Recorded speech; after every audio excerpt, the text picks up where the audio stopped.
Yeah, we're about to start, yeah.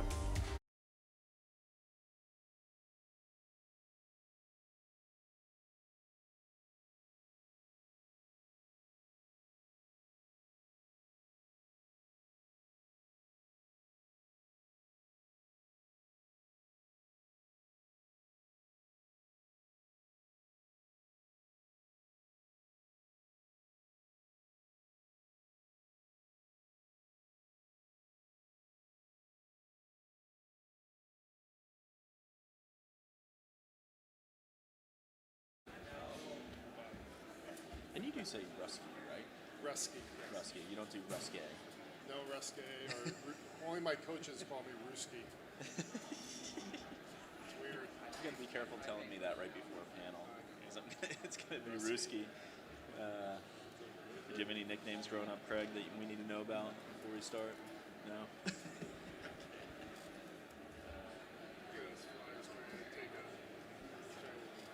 Rachel, there's a lot of Rachel on here earlier. Just kept laying on her head. She was like, oh no, it's terrible. I can kill it. I might want. If it's on my head, just whack.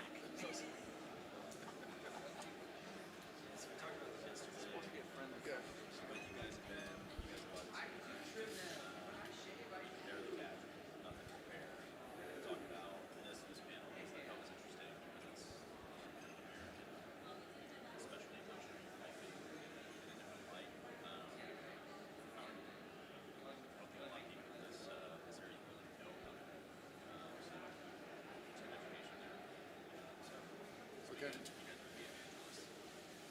Yep, we're excited for that. Just got to lead the question into it. We'll try to answer it directly. Oh, no, he's great.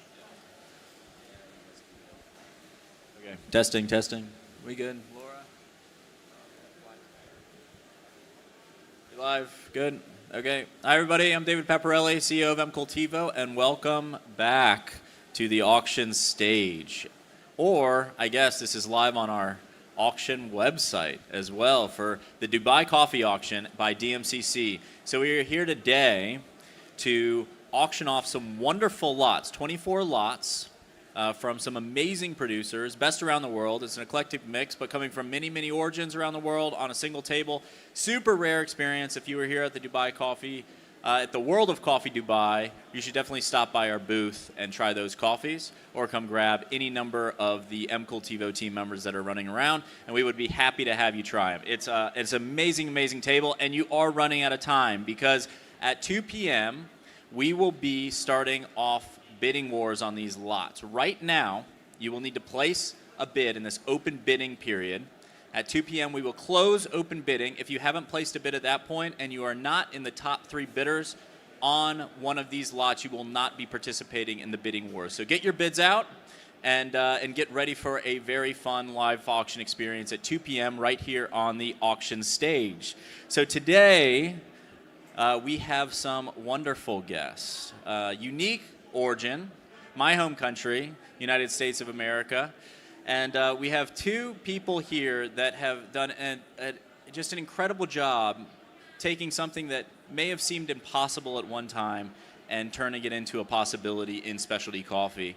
And these lots that these guys have put on this auction stand up to the Yemeni lots, the Ethiopian lots, the Panamanian lots, the best in the world. And I don't think 10 years ago we would have ever thought that we would see a California coffee and a Hawaiian coffee on that table standing up, but here we are today. So I want to learn more about that. I want you guys to learn more about that, and so I thought this would be an interesting conversation. So we have Jay Rusky from Fringe Coffee, and he will be here representing Santa Barbara, California, and the Condor Ranch. Is that right? Condor Ranch, is that the growing area? Hi, it's a Condor Ridge Ranch. Condor Ridge Ranch. In that. Okay, Yes. Condor Ridge Ranch. So, and if I had that right, it's 100 some odd kilometers from LA, if people are familiar with that area of the world. Correct. Well, Condor Ridge Ranch is just north of Santa Barbara in the Santa Ynez foothills. Okay. About 2 miles from the Pacific Ocean, about 600 feet up in elevation. It's unbelievable. Yeah, and we're going to talk about that too. I mean, how do you grow some of the best geisha in the world at 600 feet of elevation? And then Craig Lee from Hawaii, Kona Coffee, Kona Farm Direct. He was on auction last year for our Dubai Coffee auction and broke a record for Kona Coffee ever sold in terms of price. I think it was it $910? And was that 3x, 5x, 6x? The old price record? So $50 a pound all the way up to $910 a pound, or $900 a kilo. Sorry, and we'll have to do some metric to imperial conversion here. That's the Americans in us. So we'll talk everything imperial on this auction. Really confuse everything on this panel. So thank you guys for joining us. Thank you so much for taking the time today just to talk about your coffees and talk about your story. So the first thing we do on this tradition on the podcast is just what's the best cup of coffee that you've had recently. We'll start with you, Jay. Thanks, David. It's nice to be here and participate. I mean, I've been trying the coffees here that you have on the panel. So, and we've done about 4 or 5 cuppings. So I've really enjoyed Mokhtar's carbonic Yemenese coffee. I thought that was a great outlier. And so that was probably the one coffee that really stood out to me and I do know Mokhtar really well, so it's fun to talk to him about the process, what he was doing, and trying to push the limits of what he's normally doing. So that stood out for me. Go ahead, Craig. The best cup of coffee I've ever had. We had the pleasure 3 days ago of enjoying the Esmeralda, the Lido 7. Yeah. 7. Wow, that was amazing. That was by far the best cup of coffee I've ever tasted in my life. The most expensive cup of coffee I've ever had in my life as well. Yeah, I really Money enjoyed. well spent, though. It was such a wonderful experience to taste that coffee. Absolutely incredible. So you actually bought the cup, the $1,000 cup of did. coffee. I did. There you go. I did. And Oh. I'm glad I spent the money and I shared it with the group that came with me. We all got to share it together at the Julith Cafe. It was a wonderful experience. Amazing. Yeah. There you go. Reduce the asset line on your balance sheet now. That's what you have to do. Really, really amazing. I mean, what I've really enjoyed with you guys is actually being at our booth and cupping these coffees and then seeing the reactions from people as they cup through the coffees and saying, oh, that's California, that's Fringe. And being able to just say, oh, Jay's actually right behind you. You should talk to Jay about it. Don't tell me, tell Jay. Or gets the Kona SL34. Don't tell me, tell Craig how good it is. Yeah. It's been an incredible experience. Who gets to do this? Unbelievable. Yeah, exactly. It's such an honor to be a part of this auction. And it was just life-changing to be involved with it last year. Yeah. So we're excited to be here again. Well, we got to get into growing coffee in the U.S. And I'm sure you guys have been asked all these questions 100 times, but this is new for a lot of people. So I think it's worth covering. But Jay, I'd love to hear just a brief story of how you got into coffee in California and kind of the surprising challenges that came about as a result of that journey. Well, I have to say that I didn't just wake up one day and say, I want to grow coffee. So it's been an evolution that has gone a couple decades. And I started off, I've been farming exotic crops for over 35 years, from cut flowers to dragon fruit, passion fruit, cherimoyas. And so we have this farm in Santa Barbara, and always the intention was to make the farm work with specialty exotic crops. We did a lot of farmers markets and Whole Foods, and we always wanted to make sure we had a crop that was in rotation to keep cash flow and employees busy, so it keeps to be year round. I was involved with the California fruit growers a lot, so I was always on the front lines of new exotic crops. Many things you probably already grow in Hawaii, but were new to the California agricultural scene. I was working with the University of California Small Farm Extension Service, which is a branch of UC Davis, but they work with our local counties generally to reduce risk of pests, but they also do new crop introductions. And so we were working with lychees and longans and bringing them in. And Dr. Mark Gaskell, who was well known for bringing the first blueberry plants into California, and he was actually brought some of the vegetables to Boquete, Panama years before that with USAID. But so he had some experience with coffee, and his next door neighbor when he was in Boquete was Price Pearson. And so he knew there was this coffee thing going on. And so one day he came and visited me with like 47 coffee plants, some Caturas and Typicas, and they were in 1-gallon pots. And I remember in full color of him bringing these plants. I was like, what am I going to do with these? He said, oh, you should plant them. I think there's these things going on in the coffee industry. My friend Price, who I worked with in Boquete, he's doing some really amazing work. So I took the plants, and I had this area of our farm with avocados that had irrigation lines, because we irrigate with drip lines. And I just planted my coffee plants among the avocados and let them grow. And so they were receiving the water and the irrigation and the nutrition on the same regular schedule as the avocados. Flash forward 3 or 4 years, the plants are now grown, and there's fruit on them, and I harvest it, and I have no idea what to do with them, really. And so a month later, I get a mill in the mail from Mark Gaskell. He was actually in Belize and sent some. So what happened was there was this, I kept running into post-harvest problems, trying to figure out how to process the coffee. Eventually, I was able to get the equipment, process, still skeptical, and I keep telling everybody I was an in-the-closet coffee grower. So I was really focused on other crops, developing the finger lime. I even did some work with truffles, did some training there, and coffee was still in the background. Eventually, in 2014, I had an employee that was helping me develop some coffee. We sent some coffee to Coffee Review, and more to get into their holiday specials. And they, at Coffee Review, put us in their competition. They had 30 best coffees of the world, and we won. We got 27th in the world. And not thinking that was going to be anything special, it turned out to be pretty special because CBS News, National News was on our doorstep the week later. One of the interesting things about that, if you looked at the list of the 30 producers, we were the only ones that had planted the plant, grown it, post-harvested, and roasted the coffee. Everybody else was roasters, which was, I thought, pretty significant. And so we were able to sell all our coffees that year for $65 a pound. And then my secret was no longer a secret anymore. So I continued to push more into building a nursery. We ran into a drought at that time, so it was really difficult for a nursery to get a lot of groundwork. We had some truffle plants and coffee plants, and the truffle trees were for growing in like the wine region, which is only 10 miles away. And then the coffees were for those avocados or lemon growers that want to diversify their crops.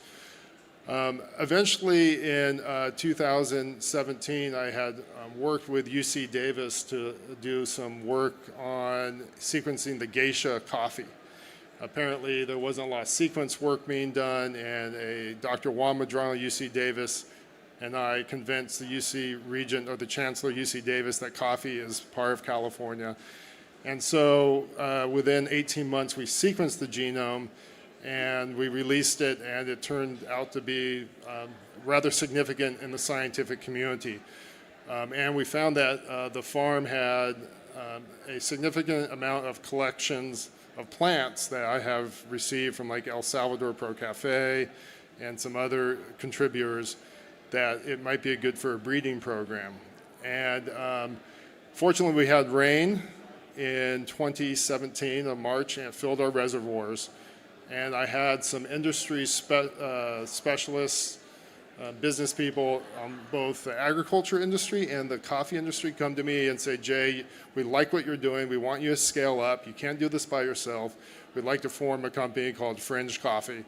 You know, I came up with the name, but so all of a sudden Fringe was formed, and today it provides dozens of farmers, plant material consulting, post-harvest and sales, so what I call whole system solutions to try to establish an industry in California. And the analogy is very similar to that of wine, and where we are in a type of luxury market, but we have the option of consumers coming and visiting us and seeing what I think is a blind spot in the community. And so today, you know, we're now are harvesting 27 farms. They all come to our mill. We're planting more plants and doing more work in designing regenerative, resilient, or what I call protected agricultural systems, using a lot of California technology. And we're producing some really quality coffee right now. And I'm just, on behalf of my farmers, in a lot of ways, I'm an ambassador today of California farming and of California coffee growers, of course. And we've been trying to tell everybody we can do quality coffee. So being here in Dubai and participating in the auction has been like a dream come true for all of us to be able to express ourselves and express our coffee to you. So that is part of the journey, and I hope there's more of a journey to go. Absolutely. Can I ask you maybe a technical question about why was it significant to sequence the genome of geisha? Why did that need to be done, and what's the result after that is done? So in California agriculture, you know, when I entered the coffee scene, and the first thing when someone says we want to grow a plant, you want to figure out what cultivars are being grown. And so I started doing my research, and I realized that most of the cultivars that are available are rather ancient, and that there's not a lot of genetic development, and there's actually genetic drifting going on. And we found that when we were testing our populations of geisha plants and catwai. We're always trying to find what we call a fixed line. We knew that there were some industries that had done some Arabica sequencing, and the Arabica plant has 44 chromosomes, which most of the world's plants have 11. So it's a really complex plant, which could be an advantage in the long run for us in terms of diversity. But the nursery stock, I wanted to build a nursery, but I wanted to make sure that we had confirmed cultivars and varieties, because like the wine industry, if you're going to make really nice wine, you want to know exactly what type of grape you're growing. And I found with coffee, there was a lot of uncertainty about our cultivars, right? And so it's specifically with geisha, we found there was a lot more of a population. You can tell there's green tip, bronze tip, and you know, we have a joke how you know if you're in a geisha orchard, you walk in and every tree is different shape and size, which makes it, you know, like this geisha, when you get a really good geisha, it's almost a miracle in some ways because there's this genetic drifting. So we as a company said, well, maybe we can, you know, we can sequence the genome. That was from the UC Davis standpoint, and add and build in a public way to make a better sequence. And then from a company standpoint, well, let's just make a better geisha like the wine people are making a better Pinot, a clone. And so we just decided that was the right step to do. And I'd say I was looking at the SL34, which is a new plant for Hawaii, but that was developed in the 30s. And so we're still relying on plants that were developed decades ago. And from an agriculture standpoint, when I look at other crops, we're way behind on the times. And the one thing with genetics, it allows you to speed up your breeding process because you can see what parents or what you're trying to do. And so that's kind of the short answer, or the long answer to the short question. Thank you. And yeah, Jay, you brought up SL34, so I might pass to Craig on this. I'll skip the full history of Kona Coffee and maybe move ahead to this story of SL28 actually being SL34, and how you guys have been experimenting with new varieties to elevate the quality over the last several years, right? Yes. So briefly, in Kona, Hawaii, they've been growing coffee for just over 200 years. And there's quite a heritage there of growing excellent coffees. But we always grew Typica. And Typica is a fantastic coffee. About 15 to 20 years ago, some of the farmers started venturing out and experimenting with new varietals. So one of the farmers was given some seed from an arboretum in Honolulu, and they grew it, and they were told it was SL28. So they had good success with it, started winning the local competitions with it. And so it started getting all of our attention, other farmers in Kona. A lot of the old timers real resistant to these new varietals. We don't want that stuff here. We want to stick with the Kona Typica. I understand the thought, the sentiment, and so forth, but you've got to change. You've got to make improvements. You've got to always strive for excellence to make it better. So I got my hands on those seeds, and I started growing them in our nursery for my own use, as well as for selling to other farmers, for those that wanted to try new things. So SL28, and I even sold some of the trees as SL28. And then another more sophisticated buyer wanted confirmation that it was SL28.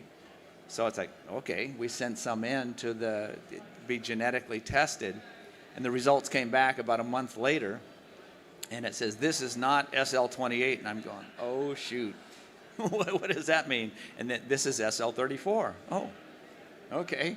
So all along, the arboretum that had the seeds was told it was SL28, but it wasn't. It was SL34. So we've had tremendous success with the SL34 in the last 15 years. Probably just in the last 5 years, it's really gained traction. The last local cupping competition for Kona was a total blind competition. First place, second place, third place, all SL34. And then fourth place was a geisha. So we talked about this before with Dateha just about an hour ago, of their Lorena being Dateha's geisha. I mean, are you seeing that in Kona, where SL34 is kind of Kona's geisha kind of idea? Currently, yes. There's lots of different varietals that farmers are experimenting with, and I think there'll be new ones that come up that will impress the judges and bedazzle the judges. But for right now, SL34 is king in Kona. Absolutely. And Jay, I think you've said this before, but this is a super interesting concept. Just in the world of coffee, we talk about altitude all the time, right? 2,000 meters, 2,500 meters above sea level. Finca Sofia from Panama, they talk about growing on the edge of possibility, which is 2,300 meters or something like that is what they're at, something insane. But I love what you said about California, and I think this is true for Kona as well, which is the high latitude is in place of the high altitude. It's a very easy thing to say. Is it that simple? No, it's not. We've been studying a lot about the plant behavior, and it's agronomy of the plant is dictated by daylight hours, is very powerful impact, as well as soil temperatures. And so growing up on a high elevation changes the metabolism of the plant. And so that makes sense in a tropical environment where the lowlands, where most of the world's coffee is grown, has a shorter duration from flower to maturity. So what we're doing in California, and the impact I've seen, is we're actually extending the maturation period with our latitudes, because and it's like 10 to 12 months from flower to harvest. And when we're flowering, we have about 15 hours of sunlight because we're so far north. So we have these big laterals full of flowers and plenty of time for all pollinators to pollinate, and so we get a really good fruit set. We get green bean development in the 3 or 4 months, and then we go into a period of less daylight hours, like 10 hours, and the plant slows down a bit. And it slows down until about March, and then it accelerates. And then when we come into June or July, which is our harvest period, we have these laterals full of cherries, but now we're back at 15 hours of sunlight again. We have no rain, it's dry, maybe fog from the coast, and we're irrigating to keep those plants healthy. And so we get really great fruit development. Our Brix is very high, the sugars in the cherries. And so it makes very distinct and unique qualities from the coffee plant. And so that's why I think the latitude has an impact, and I think we're studying like how much further north you can do. And there's at some point, I think we're finding this out where that threshold is. But the goal right now is to try to use that specific growing environment so we can get our high yields and maintain quality. And there's some other components to how we protect our plants to do that, but it does allow us to be more precise and somewhat simulate what high elevation can do. Do you find that it's ever an advantage, or does it feel like more of a disadvantage that it's a high latitude versus an altitude situation? In other words, if you were working, in a country close to the equator, would you have an easier time with your processes and the things that you do? Farming is difficult. I don't care where you're at. It's more difficult than it was 20 years ago in some ways. So it's a trade-off. I think one of the advantages during harvest is I don't really have to worry about rain coming in early during harvest and changing the chemical composition of our fruit. So that's where there's an advantage. The disadvantage is I have to irrigate. And there's water is a cost, and it's a scarcity, but we do drip precision irrigation. So that's one example. Another example is if you're relying on rain for water and you're fertilizing, you have to put your fertilizer down and hope it rains just enough. Yeah. Too much, it washes away. Too little, you can't get it in the plant. Where in California, because we have this expensive irrigation, we can inject precisely the nutrition and adjust the pH for what we need. So it's this give and the take, and so I can't say one thing's easier than the other. But what I do know is that farming in general, especially for coffee farming, is getting more difficult because of the turbulent environments that we're seeing. And so one component that I'm leading with Fringe is how can we create more resilient systems that hopefully can be applied back to other regions to kind of reduce the risk that the farmer is having. And so, and we can talk more about that if you choose so, but I think that's important, is how you make it easier for everybody.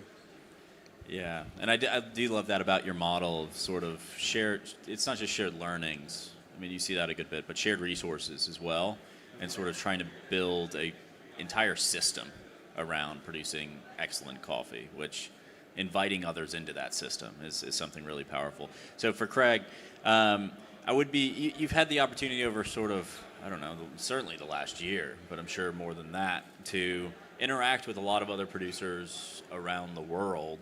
Are there things that you've sort of picked up on that you would say, well, that is horrible advice and would never work in Kona, and then other things that you're like, oh, we really need to bring that home? Yes, yeah, it's been quite a life-changing thing to be part of the auction here and the exposure to other farmers, like you said, from around the world. So different factors that you mentioned are different processing methods I've been learning about. Farmers are very traditional. We get stuck in a rut or stuck in our ways on this is the way we've always done it. So always trying to change that mindset and then adapt, try things new, something new that will be innovative and make it better, instead of just being stubborn and sticking with the old way of doing things. So processing, for example, these extended ferments, and then typically we would do it in an open container, and then there would be fruit flies, and come to find out, other bacteria that could start in it that could make it a bad batch. So learning about what many people call anaerobic, which is just basically a more sterile environment, either in a stainless steel container or at minimum a garbage can with a plastic bag, a nice sterile plastic bag. And just simple things like that have made a world of difference on consistent, cleaner cup of coffee, less opportunity for weird phenolic type things happening in those batches. So that's been interesting. That's been eye-opening to learn.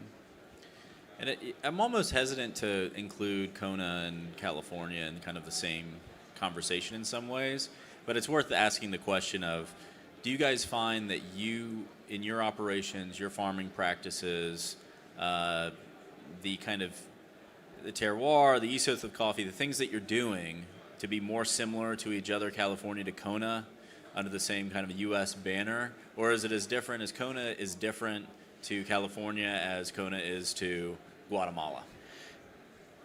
Again, we've been producing coffee for over 200 years in Kona, and a lot of traditional methodology and ways of doing things, and equipment and information readily available.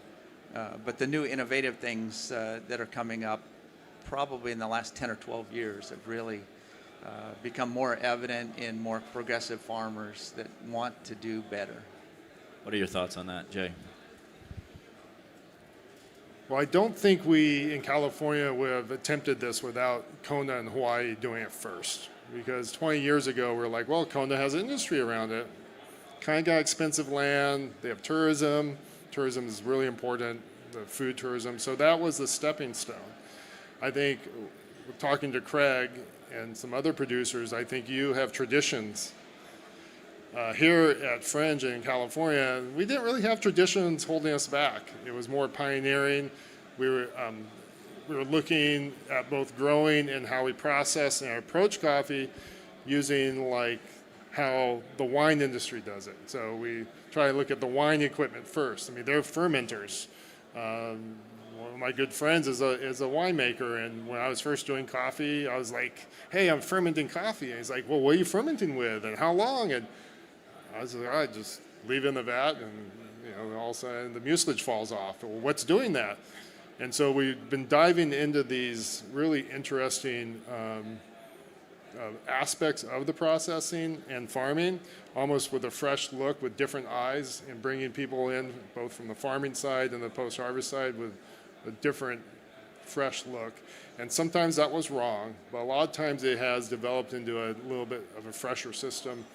And so in some ways, a lot of us top producers are arriving in the same place, but from different directions. And it's fun to come here and talk about how we all got here.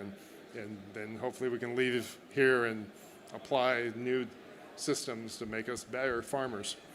It is amazing. It's still in coffee that, in a lot of ways, the world has become a much smaller place. Internet, cell phones, everything around it. But you're still, with many producers, they are learning most from their geographic neighbors. So whether that's wine vineyards or it's other coffee producers in their area, it's still this sort of rumor mill kind of innovation system on a local level. How do you guys think about, for you, Craig, how do you think about kind of renewing that as a community, that importance of that geographically located community at home and pushing, Kona coffee forward? So that's one of the biggest strengths in my sphere of influence. There's over 650 farmers in Kona still farming coffee. And then there's probably a couple hundred on the other side of the island still farming coffee, and that's growing. In Kona, it's actually declining because a lot of farmers are aging out. They're getting old. Their kids aren't interested in continuing. There's many of us farmers that are real passionate about it and continuing. So it'll continue on, the whole coffee farm effort in Kona. But the community of farmers, to me, that's priceless. I love coffee. It's all about coffee with me. I love coffee.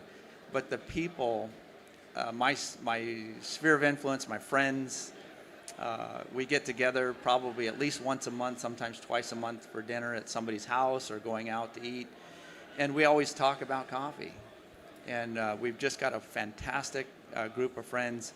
And just because of my passion for learning new innovative ways of processing and coming up with a superior cup, better quality, the farmers that are around me, they're all trying to do it as well.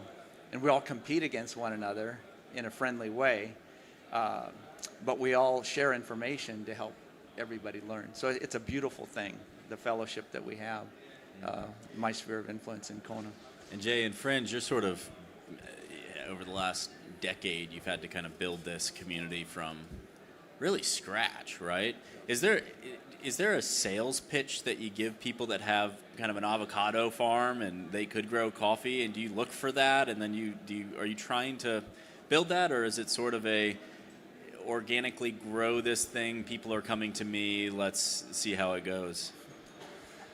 There is I wouldn't say a sales pitch, but I mean, I was working at the University of California Farm Extension Services doing new crop introduction. So there's always been this underlining, let's help pave a new market, a new industry, because we know, all of us that are multi-generational farmers or been farming, that crops go through cycles. They come and go. And I've seen this through with, from cannabis coming and going in California to now lemons are tanking. There's 5 years of bad lemons, now wine's tanking. What is the next crop? And so the pitch or the discussion you should have is, does it work with you? Originally it had to be the right amount of water, the right amount of land, the right orientation, hour frost exposure. And now we're putting tunnels and building protected systems to keep it from the windier environment.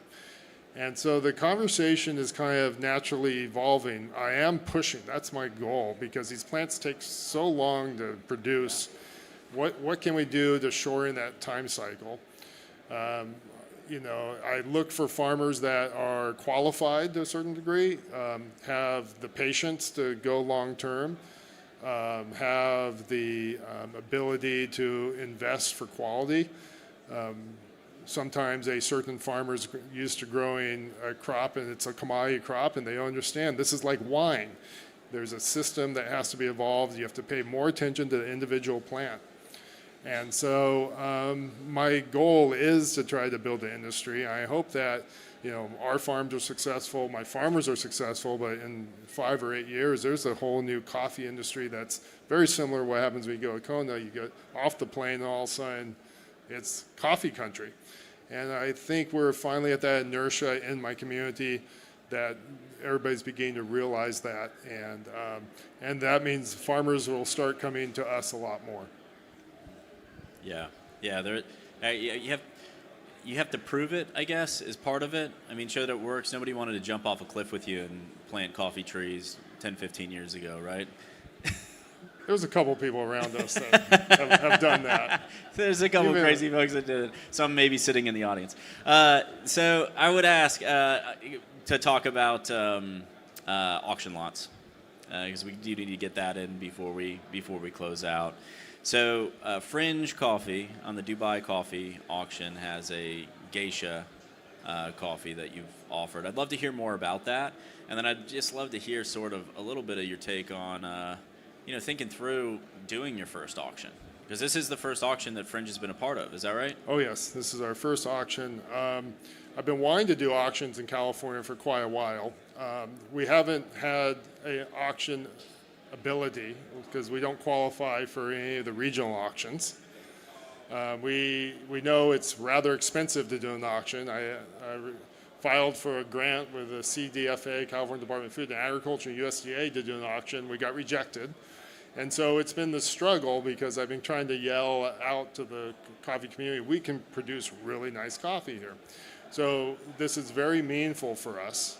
And it's just really unique that it's, this coffee is from the original farm with the Condor Ridge Ranch, which is my family farm. And specifically for this coffee, I was thinking about it this morning. This coffee is from a newer planting we did in 2020. That was, we call it the Gaviocos Conservation Coffee. It's GCC block. The coffee, this is really it's year 5, so it's rather young coffee. We got a grant in 2020 to plant a marginal piece of land that was on a slope. I hadn't planted anything else on it, and so we planted that, and it was a great COVID project. We really needed the money. We needed to get some trees in the ground. I did 2 types of geisha. One was a short, stocky geisha, and one was a traditional long geisha that was part of the University of California research. We did inoculate the soils on some groups of them, and it's really unique because we have ice cream beans around it for shade protection, some avocados, casuarina trees for wind protection. We have Suriname cherries all over it, so it's a very diverse planting. The planting itself, like 2 years ago, a third of it kind of slid down the hill from a big rainstorm, but it slid and held the topsoil together, so it just slumped. because all the root systems from the diverse system held it together. So I had to redo the irrigation to support it because now there's a 20-foot slip. It slipped by 4 more feet last week, but the plants are still producing, and it's been a wonderful little selection. So this crop, this lot has gone through a tremendous amount to get to Dubai. And so I'm pretty intimate with it. The other component from a post-harvest standpoint, it wasn't inoculated with yeast. It was what we call native yeast, or just native. It's kind of a term they use in the wine industry. I think that it's adapted here. And so it's like pure. It's like, this is the geisha. I know the plants well. The plants were selected from certain stocks. And my team, I remember us processing it. We took extra care for it. Good dense bean. And so I'm just really excited to be a part of its journey. I'm kind of excited to see where it's going to go and who gets to experience this Condor Ridge lot. So. Well, that's going to be really confusing to your coffee buyers when you say it's the same lot, but it's 25 feet lower in altitude the next year. You have to explain that process and that you're not a con man. Yeah. Hopefully it'll be a landslide. It'll be a landslide. There you go. That was some low-hanging fruit. Go ahead. So, Greg, SL34 did very well last year. Obviously, breakout in the world of coffee, I felt, in my world. Both you guys, I have to say, when your cups hit the table for the first time and I cupped through them, I was blown away in kind of a shocked, surprising way, and I shouldn't have been. I should be more well-researched in the coffee industry to know that great coffees would have been coming from both of you, so I apologize for that. But Craig, SL34 this year, what's different than last year? What'd you change? You know, I can't pinpoint it exactly. We did try this latest lot. We did an extra 8 hours of fermentation, just trying to push the limit a little bit, and it was a success.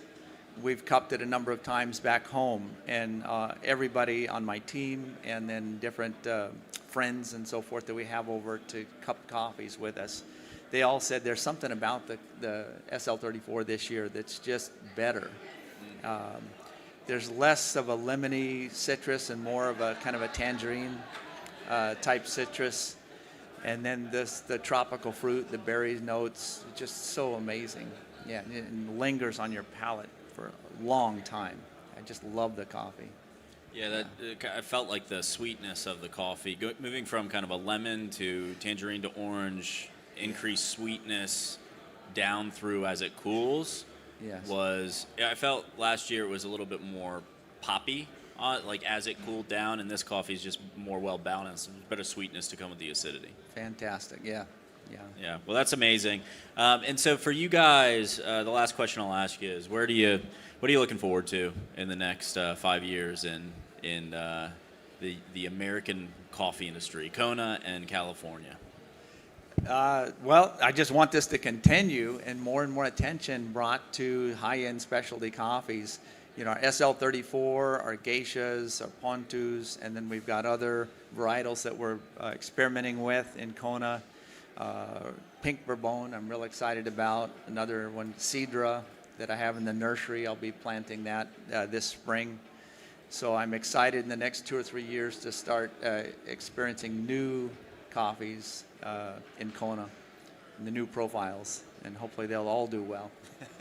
Excellent. How about you, Jay? Well, I would echo some of the things that you just said about wanting to develop the specialty market. But in California, I think there's an opportunity for us to get help the consumer meet us for education. I still think, we can talk cultivars, we can talk fermentations, but when you get a consumer out to a farm and they try a coffee cherry, the world shifts in their brain. And we saw this with wine, and the success of wine. And so I think we have to meet our consumers halfway. I think with Fringe, I want to try to find ways to create educational components for people to